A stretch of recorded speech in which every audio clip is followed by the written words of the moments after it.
Исәнмесез, хөрмәтле тамашачылар. Яңа гасыр каналында Ком сәгате тапшыруның чираттагы чыгарылышы. Бүген студиябызның кунагы танылган шагыйрь, журналист, күп санлы популяр җырлар авторы, Татарстанның атказанган мәдәният хезмәткәре Вазыйх Фатыхов. Вазыйх әфәнде, исәнмесез? Исәнмесез.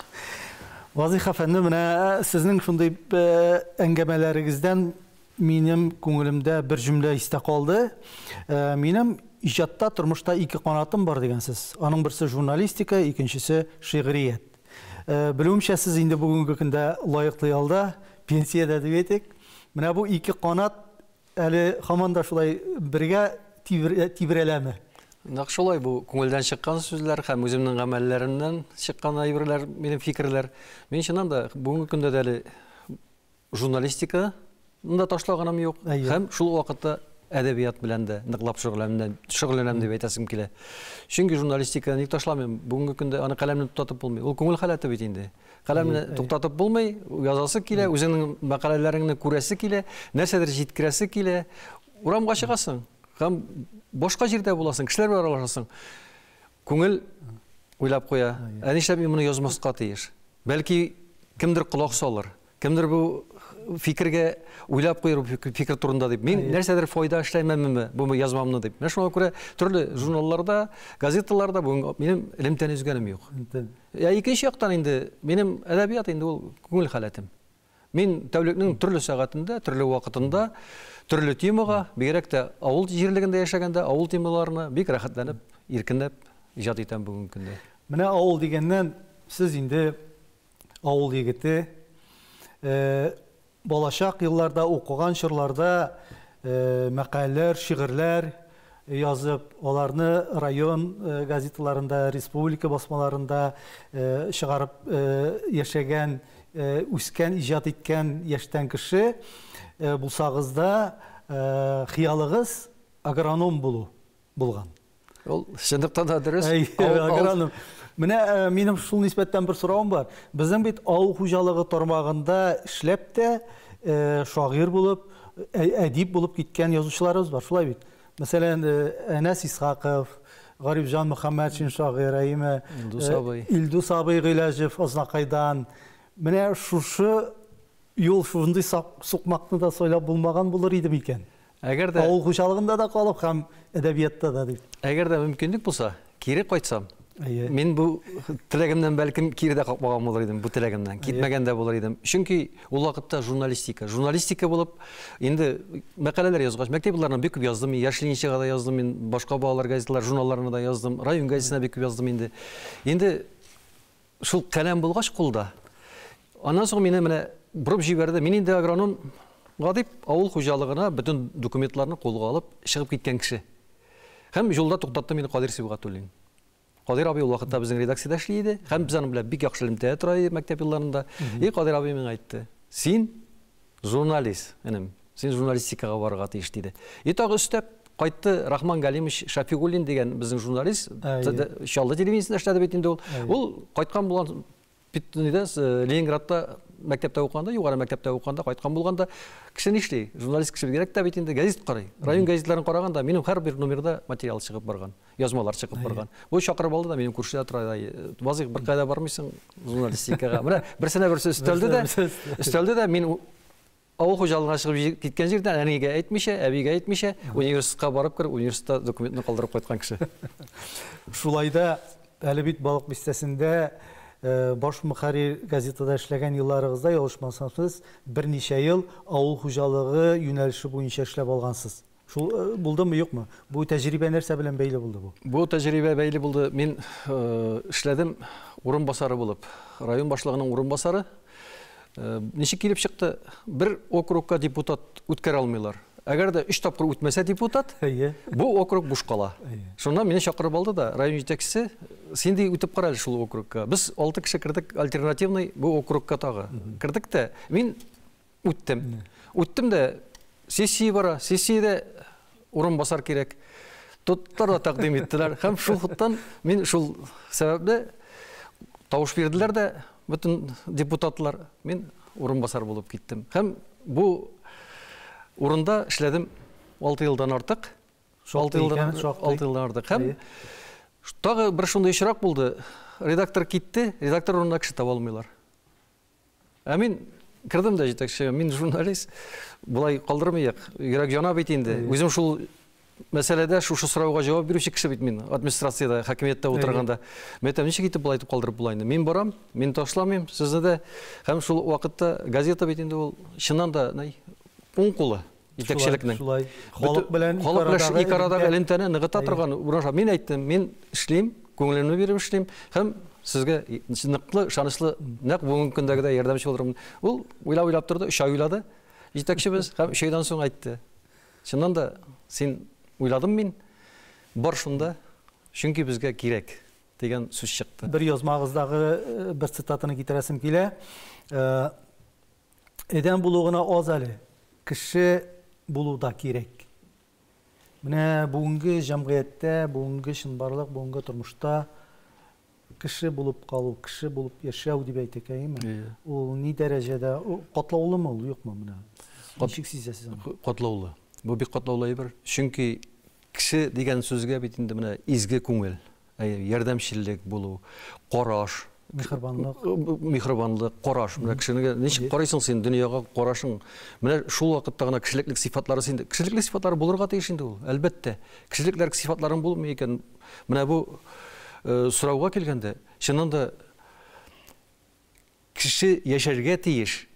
Үзенең бер генә гомер кичергәнен һәм мөмкин кадәр кешеләргә изгелек ярдәм кылып. Бу бит инде бөтен нәрсәдә, дингә керсәк тә, кешенең иманлы булуы, намуслы булуы. Менә мин үземнең һәр вакытта да шигарым шул булды. Мөмкин кадәр кешеләргә ярдәм итәргә. Кешеләргә мөмкин кадәр кулыңны сузарга. Бу дөньяда бирәк тә соңгы вакытта бит менә заманасы шундай инде, аны тегеп үпкәләп тә булмый. Без әйбәт, никадәр әйбәт, үпкәләргә ярамый. Бик әйбәт, бик матур яшибез. Но әмма ләкин безнең арада да бит авыр тормышлы кешеләр бар. Җәрәхәтле кешеләр бар, яралы күңелләр бар. Без шуларга әз генә бер җылы сүз дә җитә кай вакытта. Шул бер җылы сүз белән генә кеше күңеленә керә алабыз икән. Мин чагыштырып кына әйтәм. Инде башкасына ярдәм ит алсаң бирәк тә әйбәт. Бу кешенең яшәү рәвеше. Татарстанның халык язучысы Ояз Гыйлаҗевның күптән биргән бер интервьюсын укып утырдым. Да шунда bir аның җөмләсе минем игътибарымны җәлеп итте. Ул булай дигән: "Гомернең иң авыр елларында сагынам" дигән. Иң авыр елларында. Әлбәттә инде Ояз абыйның аның тормышы шактый катлаулы, аянычлы вакытларда булгандыр. Ә менә сезнең тормышыгызда шундый катлаулы, авыр чорлар булдымы? Һәм булса сез аны сагынасызмы икән? Булды. Минем бит балачакта әтисез үткән балачак дип әйтим. Яшьлегемдә мин әби белән, әни белән генә үскән кеше. Шуңа күрә менә сагыну кайбер вакытларда бик сагынасы да килми. Мин уфалылар тарткан кеше. Үзем менә мал-туар менә авылда минем җилкәгә төшкән, бердән-бер йортта ират буларак инде, авыр эшләрдә төшкән инде үз вакытында, комбайнер ярдәмчеләр булышты. Менә ул вакытларны мин нишләптер сагынмыйм. Сагына торган әйберләр бар. Сагына торган әйберләр бар. Мәсәлән, мәктәп еллары. Сагындыра мине. Кайтыр идем мин мәктәп елларына, кайтыр идем, сагындыра. Минем бәхетем булгандыр. Минем класс җитәкчеләремдә, минем беренче укытучымда, минем шушы әдәбиятка кертеп җибәргән Аньяпа, Анна Яковлевна да менә искиткеч күңелле кешеләр булган. Шуңа күрә менә ул елларга кайтып, яңадан башлап тормышны. Менә бар әзрәк бүтәнчәрәк булай торыйм, булай торыйм дигән. Сагыну була инде ул. Сагыну дигәндә менә ничек кенә авыр булмасын, барбер кеше үзенең балачагын сагынмый калмый торгандыр. Авыр булса да, ул җиңел булса да шулай бит инде. Балачак инде, ул ничектер ул тик самими вакыт. Шулай да менә балачак сезнең хәтердә ничек булып истә калды ул? Ул уфалла тартып кына истә калдымы? Ул нәрсәдә ниндидер бер якты мизгилләре бармы аның балачакның? Бар, аның бит авылның менә безнең элегелектән килгән гореф-гадәтләре бар иде. Балачакның кич утырулар бар иде. Халыкның капка төбенә чыгып, гәпләшеп утырулар. Аңа безнең балалык булса да, балалар булсак та колак салып утырулар. Кичке уеннар, ул сабан туйлар. Менә бит аның үзенә күрә бер бизәге булды ул вакытларда. Мотор бизәге. Менә күңелдә калган ул. Менә хәзер қайтасың ауылда кешкі ойындар жоқ бейтіндалар. Бұлыңға түшесің, бұлыңларны узып кетесің, сағындыра, ол шақлар сағындыра. Клубқа шығасың, клублар, қойнап тұрған клублар бейтінді ол, ұяң айылымы, башқа кешемі, бары бір сағынасың, ешілікіне сағынасың, ештейлеріне сағынасың, классташларына сағынасың. Менә шундай сағыну хисләре белән берлектә, бәлкем берәр шигырьне дә укып китәрбез. Бәлки ул сагынуга да бәйледер, бәлки юктыр. Бер шигъри тәнәфес ясап алыйк әле. Урышмагыз, мин авылдашлар. Күз яшымда кайтып кергәнгә. Сагынуларым шиктән ашып узды. Күнемдә сез, төнлә төшләрдә. Урышмагыз, мин авылдашлар. Тузгытканга тузан хисләнеп. Менә мәле тауның башларына йөрәк типкән чакта җискәнеп. Урышмагыз, мин авылдашлар. Шишмә суларына чумганга пышыранасым килә, балчыкларда шебей чыксын аяк кулларга. Урышмагыз мине, авылдашлар. Тузгытканга корга ясын. Мин бит белән йомыркасын ишек кызлар туфлиенә саласын. Урышмагыз мине, авылдашлар. Диенәкне үбеп кышканга. Башым ием, туган туфрагыма жан җылысы җыям учларга. Урышмагыз мине, авылдашлар. Һәм әйтмәгез, син тиле диеп. Кеше бары газиз туфрагында була тиле һәм дә бик бөек. Рәхмәт. Шундый башлап кайтам авылдашлар алдына. Авылдашлар алдына кайтам. Инде менә сезнең балык бистәсендә эшләгән елларны искә алсак, сез заманында анда радио ачкан кеше, беренчеләрдән булды. Шулай бит. Сез газетаны яңа югарылыкка күтәргәнсез, яңа исем белән шушы яңа иҗади үрләргә алып менәсез газетаны. Менә шушы мин инде бу сезнең казанышларны, шул чорда эшләгән казанышларыгызны, матбугат дөньясында ничектер менә бүгенге көндә нәрсәдер яңалык ачу, тагын ниндидер алга этәриш ясау кебек мөмкинлекләр әле калды микән дип сорыйм. Чөнки бер карасаң инде барсы да уйланып эшләнеп биткән шикелле. Мөмкинлек бармы ничектер тагын үсәргә? Бен уйлаган бар бу турда. Бар ул. Чөнки менә нәрсәдән килеп чыга? Менә мин сезгә мисал гына китерәм, бит. Яза башладык, тәнкыйть материалы газетага яза башладык, халык каршы, тираж күтәрелеп китте, халык ярата, укучы ярата, хакимият яратмый. Хакимият әйтте, туктатыгыз, туктатып торыгыз моны. Бу азрак моңа ошамады. Мәсәлән, җитәкчеләргә безнең. Шуннан уйлап таптым мин мөхәррир сүзе дигәнне. Мөхәррир сүзе колонка, шул яклап кирип карыйсыз. Шул яктан кирип карадым. Шул яктан кирип карадым. Халыкка шул кадәр шады бу. Әле җитәкчелеккә барып җиткәнче шактый вакыт узды. Әле аңышканчы. Шуннан соң җитәкчелек тагы туктатты. Бай берне туктатты да. Мин хәзер уйладым да, турыдан-туры элемтә оештырдым. Турыдан-туры элемтәне оештырдык без хакимиятның башлыгының бүлмәсендә. Халык шалтырата, без язып барабыз. Хакимият башлыгы беренчектә качалмый һәм урынбасарларда качалмый сораудан. Менә үзенә күрә, халык кашый, тираж күтәрелә, укучы ярата. Менә андай суларны бүген дә кулланырга була. Аннары менә әйтәсем килә минем, элеккеге әйбәтне бер вакытта унутырга ярамый. Элеккеге без бит менә сыпырып ташлыйбыз да, жаңача төзи башлыйбыз. Шундый кыйммәтле әйберләр безнең күмелеп кала. Менә шулай бер унутырга ярамый. Үткәннең булган тәҗрибәне, булган алымнарны, аларны кулланырга кирәк. Алар бит бүген дә искермәгән. Бүген дә ул алымнар үзенә күрә бер форма халыкка, укучыга элемтә урнаштырып, алынга апарып җитә торган. Менә сез газетаны җитәкләгән елларда сез бит инде әйтергә кирәк, ул вакытта уйнаучы тренер дип әйтәгәйме.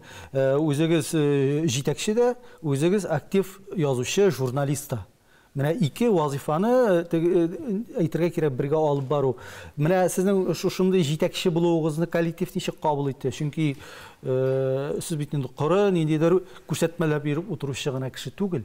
Алар белән бер тигез дәрәҗәдә тартучы арбаны тартып алып баручы. Алар сезне үзегез бер дәрәҗәдә итеп кабул итәләрме, әллә барбер ниндидер субординация сакландымы? Әгәр дә яхшы редактор буласың килсә, син ирек бир. Үзеңнең каләмияләреңә, үзеңнең коллективыңа, үзеңнең кул астында эшләгән кешеләргә ирекле булырга тиешләр алар. Әмма ләкин бөтен әйтеге шиклеп ташларга тиеш түгел. Туарылып китү түгел. Аларның бер үзенең кысасы булырга тиеш, ул кысаны аңларга тиеш, бергә тоярга тиеш. Менә мин нәрсәдән әйтәсем килә? Без 2 айда редакция бинасы алып кирдек бит. Һәрбер журналистка бер бүлмә булдырылды. Бу бит инде ирекле язу. Берсенә комачауын ялмыйлар, язалар, мәкаләне алып керәләр. Сине аңлыйлар икән.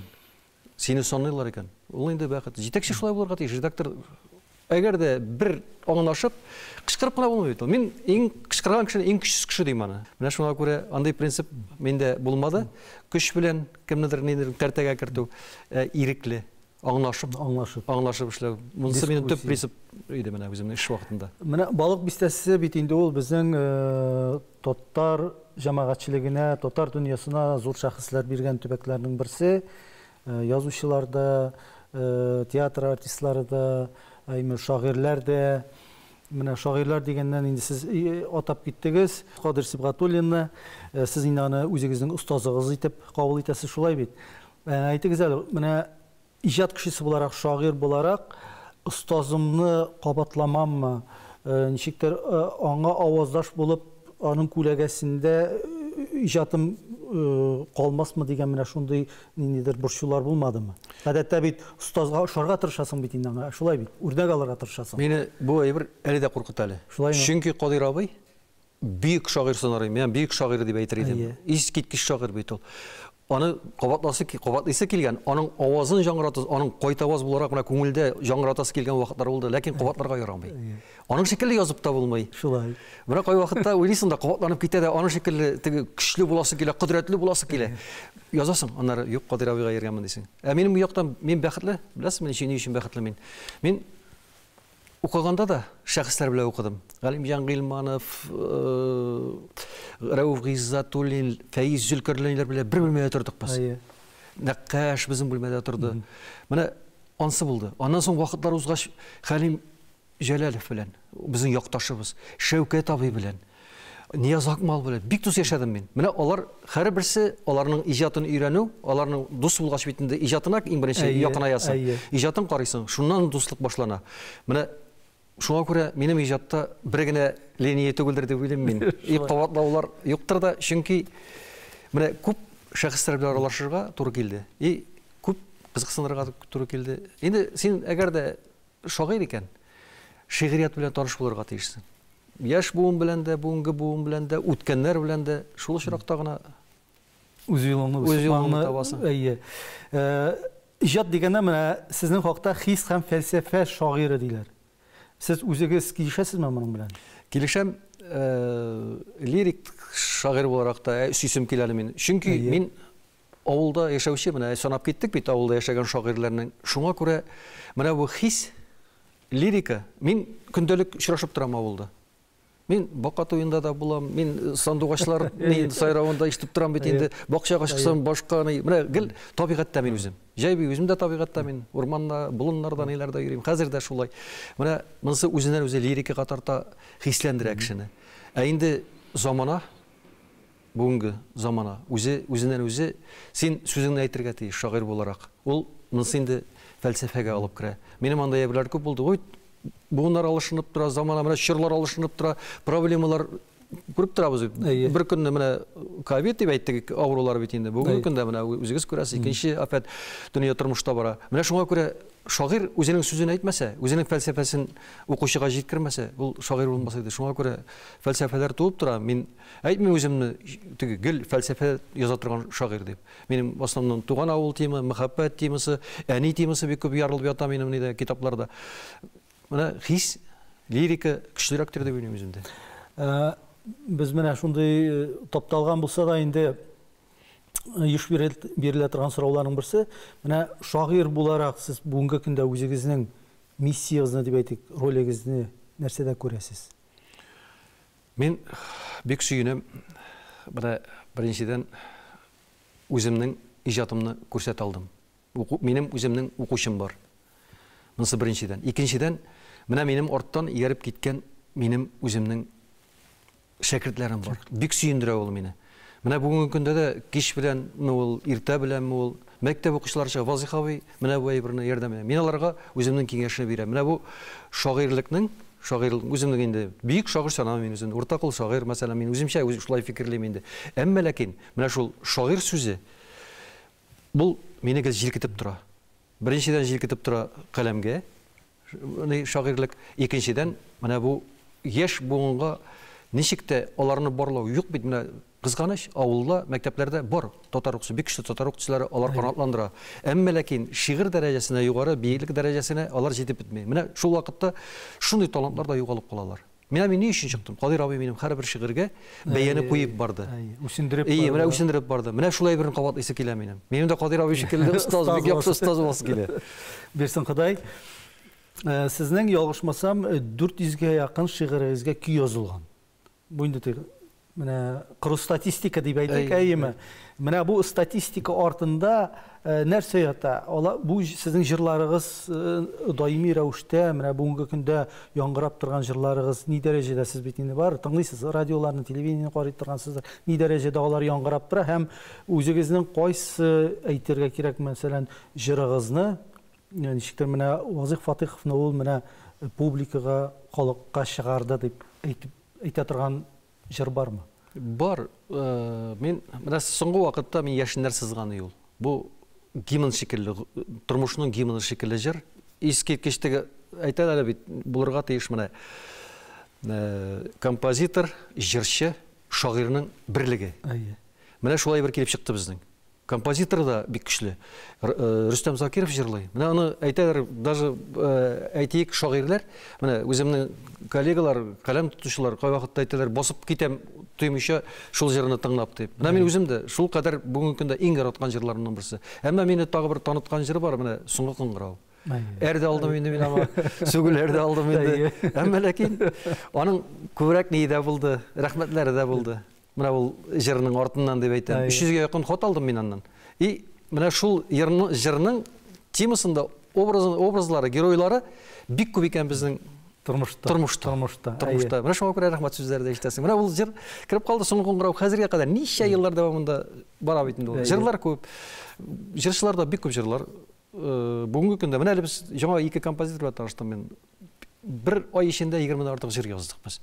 Һәм менә чыннан да әллә үзем менә ул яшкәнә Риваль дигән композитор инде, әйме? Шундый акыллы киңәшләрен бирде, ул мин җыр язасы килеп китте, каратланып китте аның белән. Икенче сулыш ачылды. Менә җыр дигәннән бүгенге менә эстрадада яңгырый торган җырларның текстларына, сүзләренә иманым камил шагыйрь буларак игътибар итми калмыйсыздыр.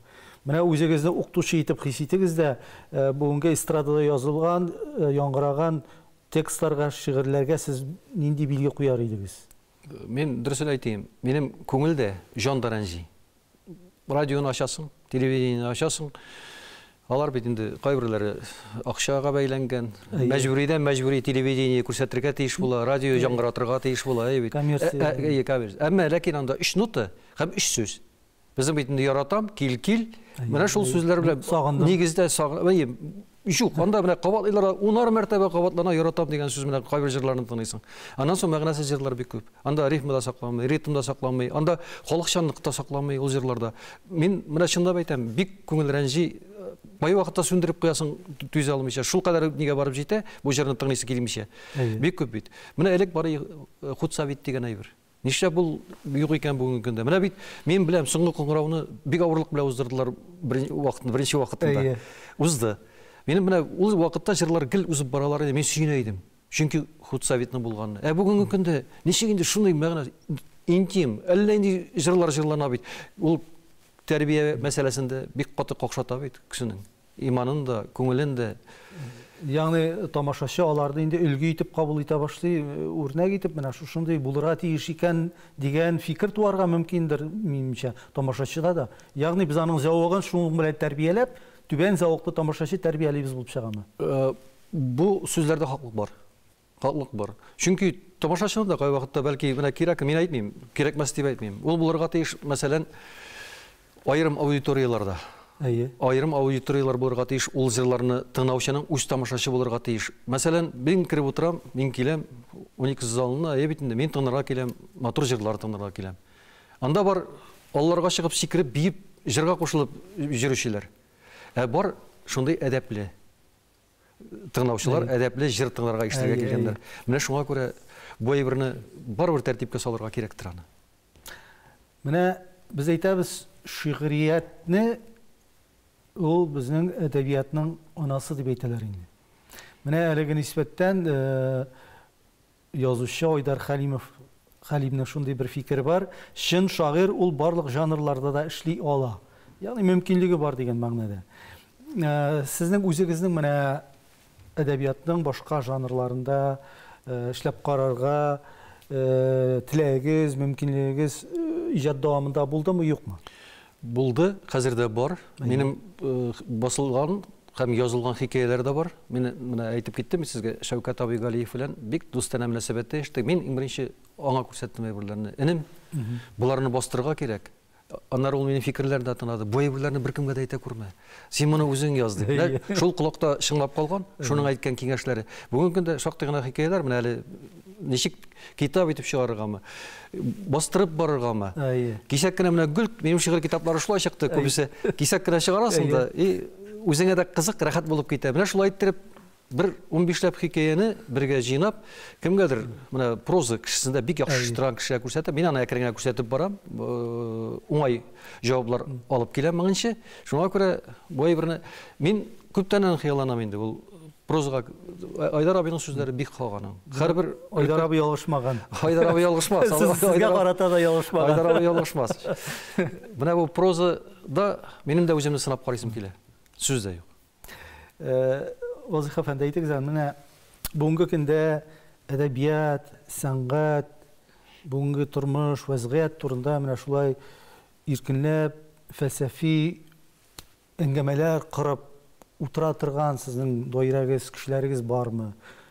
Кирәкме ул, вакыт каламы? Менә ничектер менә күңелне бушатып, рәхәтләнеп, иҗат турында сөйләшү дип әйтик.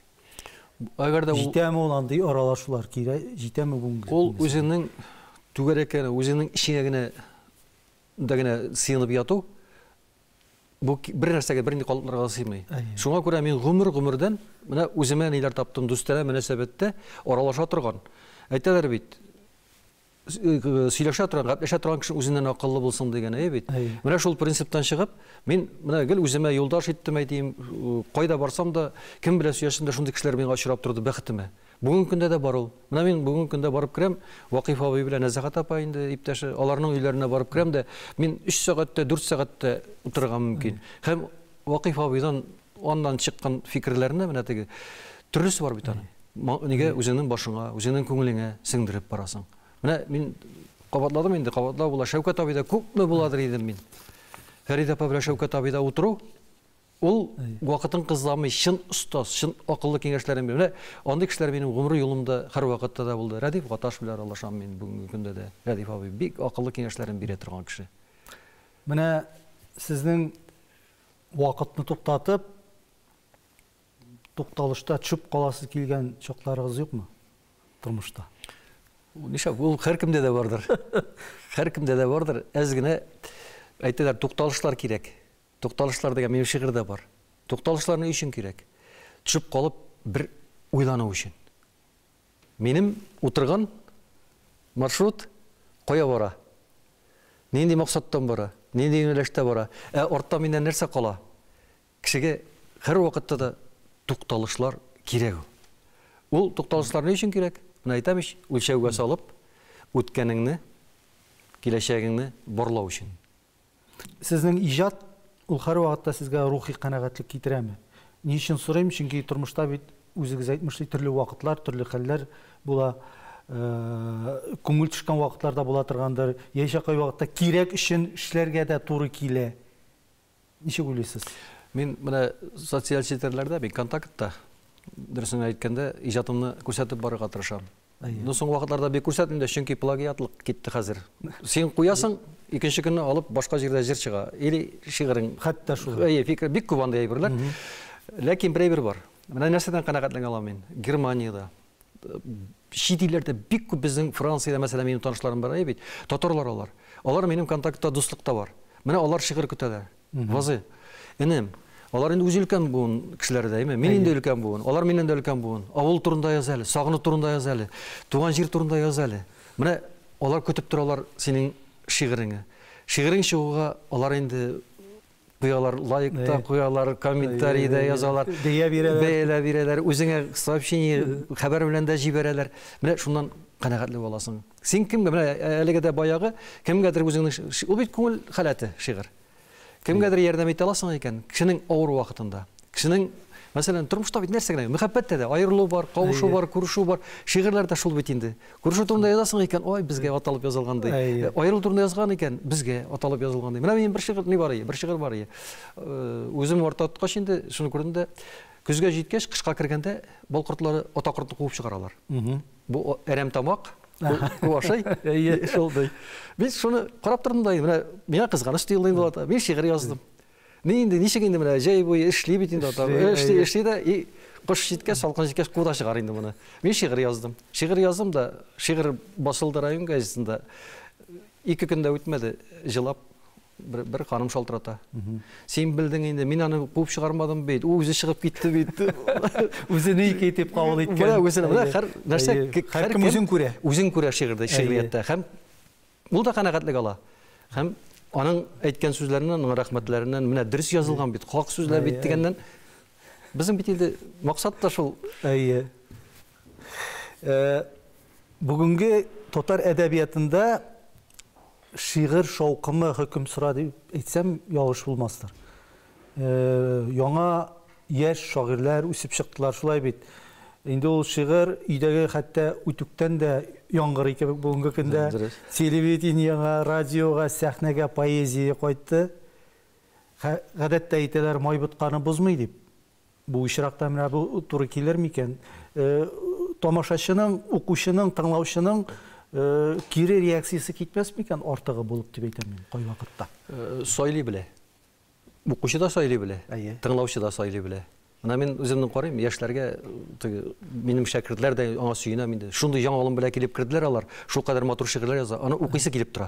Тыңлыйсы да килеп тора. Алар әле сөйләп тә күрсәтәләр. Менә минем чыккан бар, нигә филармония сәхнәләренә, 12 сәхнәләренә шигырь белән. Мин сизәм, чибен тавышы ишетелгән. Менә ишетелми, беләсезме? Шул кадәр халыкны итә. Ул тын алмый. Шигърияткә сусаганда бит инде ул шигырьгә. Менә карасаң, менә концерт залларында мәгънәле шигырь яңгырый икән, җыр артыннан. Кеше шым тыңлый. Демәк, бу зыян итми неләр белән дә. Демәк, ихтыяҗ бар. Ихтыяҗ бар. Инде буш сүз сөйләп, буш сүзне тыңлап арагандыр тамашачы да. Кай вакытта шулай китте бит. Эстрадада юк сүз белән генә. Ансы да юк. Менә монда мәгънәле шигырь кирәк. Кешенең күңеленә керә белергә кирәк. Шул вакытта гына сине тыңлыйлар да, алкышлыйлар да дип әйтәсем килә. Вазыйх әфәнде, ялгышмасам, сез бит заманында әниегез белән шигырь телендә хатлар алышкансыз. Буларны инде минемчә хат кына түгел, хат поэма дип әйтергә кирәктер. Узакка дәвам иттеме бу шигъри хатлар? Алар сакландымы?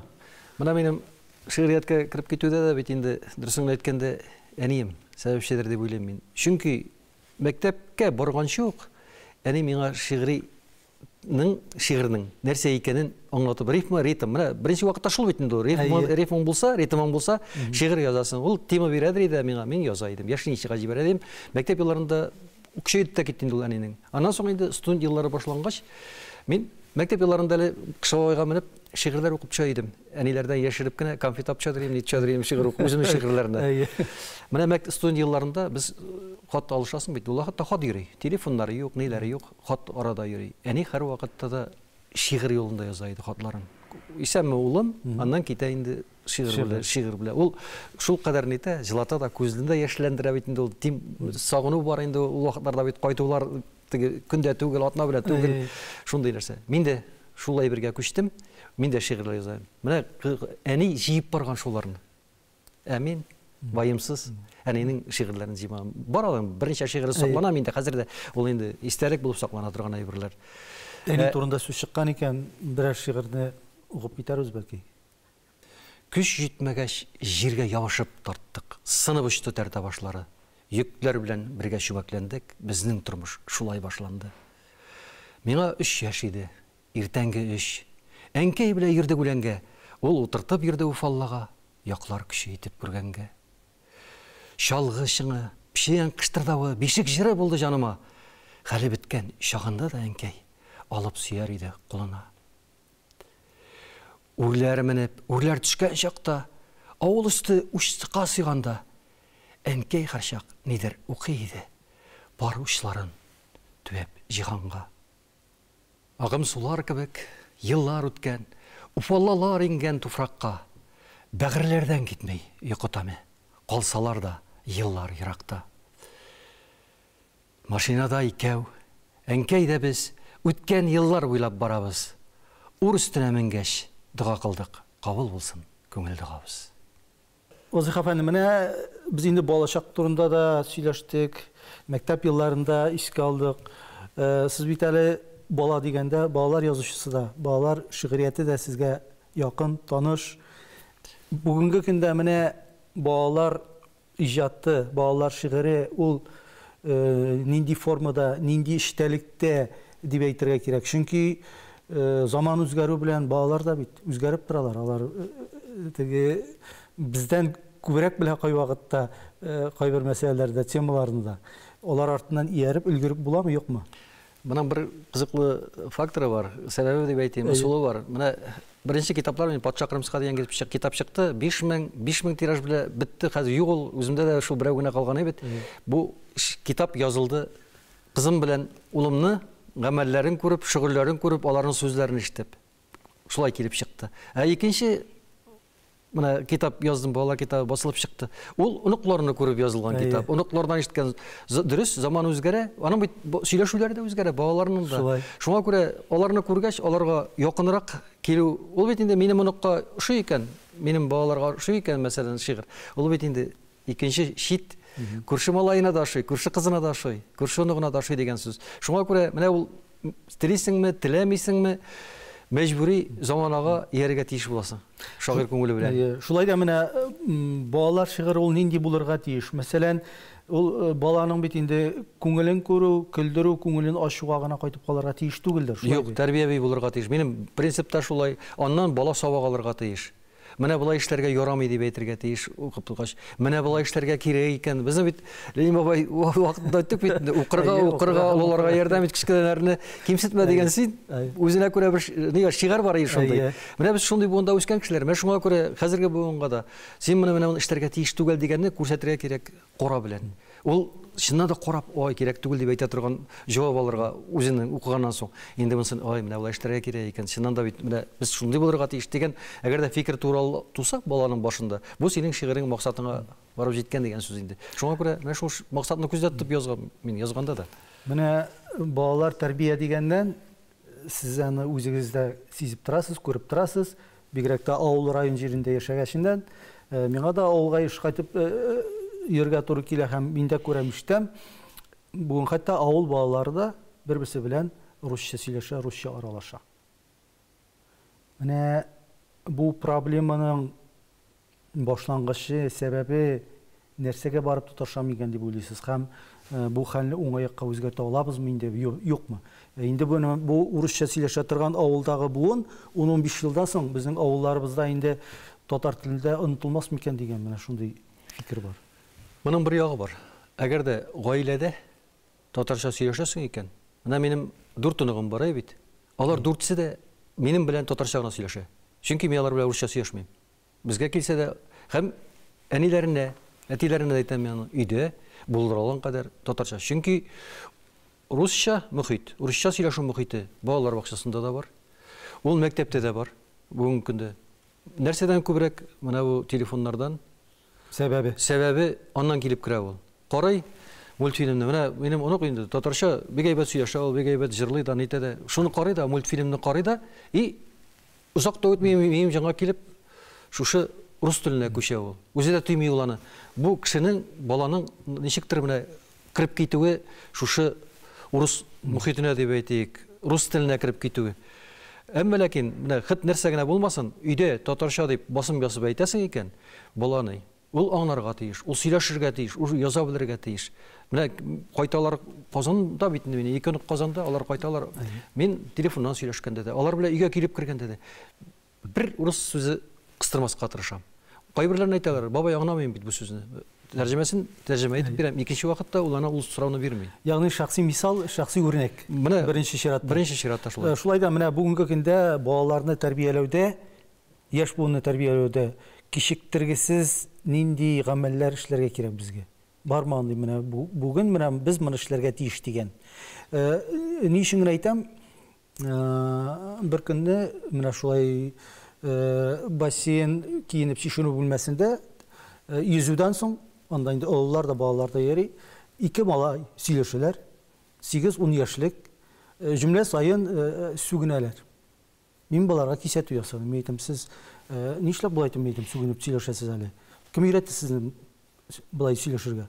Слово пацана диләр. Менә кара әйберне карарга кирәк ике яклы итеп. Слово пацананы, мәсәлән, мин үземнең фикерем, үпкәләрләрме, үпкәләмәсләрме, күрсәтергә кирәкмәстер ул әйберне. Чөнки хәзерге яшьләр үзләренчә гонорым белән әйбит, аннан алалар тискәрене күбрәк. Уңайны күбрәк алганга караганда. Ул сабак тип чыгарылган фильм әйбит, сабак булсын өчен дигән. Бу кай вакытта бит әйбер кире реакция бирә. Менә бу чиракта да шулай дигән әзрәк минем үземнең уй фикерем бар. Менә андай әйберләрдән сак булырга кирәк. Ул бер слово пацана гына түгел. Менә башка мисалларда бик күп җитәрлек. Менә сүгенә, ул сүгенү каян керә? Менә бит хәзер карый башлыйбыз, элеккеге шикелле матур мультфильмнар бармалар. Шундый матур, даже хәтта улы кеше шуңа сокланып карый, аның җаулыгы да ни булырга тиеш, әйбит. Киеме дә. Хәзер татар китабында да, балаларга чыгарылган татар китабында да тузгыган чәч, дителгән топланган күлмәк. Менә ул бит инде зәвык юк. Зәвык та матурлык ясый, тәэсир итәләр. Баланың күңеленә, тәрбиясенә ул бит турыдан-туры йогынты ясый торган әйберләр. Шуңа күрә менә бу әйберләрдән сак булырга кирәк. Менә әлеге дә баягы монда цензура дип әйтәбез без, әйме? Куркабыз цензура дигән сүздә. Ну, булырга тиеш ул. Ни өчен без нәрсә язды язучы? Шагыйрь нинди шигырь бирде, без аны публикага чыгарга, укучыга җиткерергә тиеш. Ул бит инде каралырга тиеш, тикшерергә тиеш. Әзрәк менә зәвык дигән әйбер булырга тиеш бит инде. Тәрбия дигән әйбер булырга тиеш. Менә мин кай вакытта җырларны тыңлыйм да, үләм, башларны тотып куясың. Нишләп, ничек моны чыгарырга була бу җырны дип. Мен әйтмим инде, ялам, даже әйтергә ул сүзләрен җырның. Шундый җырларда, менә шигырьләр дә шулай, башкасы да шулай. Инде яшьләр турында сөйләшәбез икән, цитата: "Яшьлек чыры катлаулы да җиңелде. Хәзерге көндә яшь буынның проблемалары күбрәк дип саныйм." Ни өчен күбрәк дип саныйсыз? Нәрсәдән чыгып яшь буынның проблемалары булган? Яшь проблемалары күбрәк булмыйча, моны бу проблемаларны әлегедәге баягы заман китереп куя. Ул сайлау мөмкинлеге дә хәзер дөресен әйткәндә күбәйде. Яшьләргә бит сайлау мөмкинлеге бик күбәйде ул. Информация шул кадәр баш буталган яшьләрнең. Ул тора бара, аның өчен менә шул әлегедә проблемага әйләнә бит әле ул. Аннан соң шит илләрнең мәгълүматы керми дисәк тә, безгә бит ул керә. Бар керәндә керә. Яшьләрнең аның берникадәр дәрәҗәдә бар бит төрле протез кәефле. Төрле кәефле кешеләр бар. Берәү кабул итә, берәү үзенә алып куя, һәм берәү куллана да. Ахыры шуның проблемага әйләнә кайберләр. Шулай бит инде кайбер яшьләр өчен. Аннары яшьләрне тагы бер проблема нәрсә өчен бүгенге көндә? Без элек каядыр барып, нәрсәдер эшләргә безнең вакыт калмый иде. Яшьлек чорына менә кайтсам, безнең чаралар, буш вакыт булмый иде, чаралар. Менә хәзер карыйм, урамга чыгам мин. Кичке вакытта яшьләр кибеттә илеп торалар алар. Телефон будкасында илеп торалар алар. Шатлыкта илеп торалар алар. Менә аларның барып яшьләргә. Ни өчен яшьләр үзәге дип әйтәбез без? Менә ул яшьләр үзәгендә ачырга була, урыннарда. Менә мин карыйм, бар авыллар кешенең үзеннән бик әйбер тора торгандыр ул. Кичке чаралар уздыралар. Бар авыллар, клублар изакта тора. Менә алар, ул яшьләр кая барып бәрелергә тиеш? Бу бүгенге көндә яшьләрнең проблемасына әйләнә. Яшьләр каядыр баралар, тиешле булмаган адымнарга мәҗбүр булалар. Шуңа күрә менә замана үзеннән үзе, безнең мөхит кішілік, қайбір шырақта жетекшілердің иқтибарсызлығы да менә шушы яшьләр проблемасын китереп чыгара. Яшьләргә ирек бирергә кирәк иҗат өчен. Нәрсә беләндер, аның менә яшьлек кайнар бит инде, энергияне кая куярга белмәй йөри яшьләр. Кайнап тора. Менә шуны юнәлтергә кирәк, Дөрес юнәлешкә. Шул очракта проблемалар әз булса да кимери ул. Үч хыялым бар иде. Берсе гармонда уйнарга өйрәнү, икенчесе шахтага төшү, өченчесе океанга керү. Булар өчесе дә бу хыяллар тормышка аштымы, юкмы? Мен һәрвакыт телим инде, иртә таңнан уянсам, Ходай гомер бирәлек күрмәгән зинхар, чөнки бушсыз кала минем күнидә, вәгъдәләрендә дип. Мен шахтага төштем. Шахтага төштем, тәвәккәлләп төштем. Үземне үзем белеп төштем. Чыга алмасам да белеп төштем, хәтта.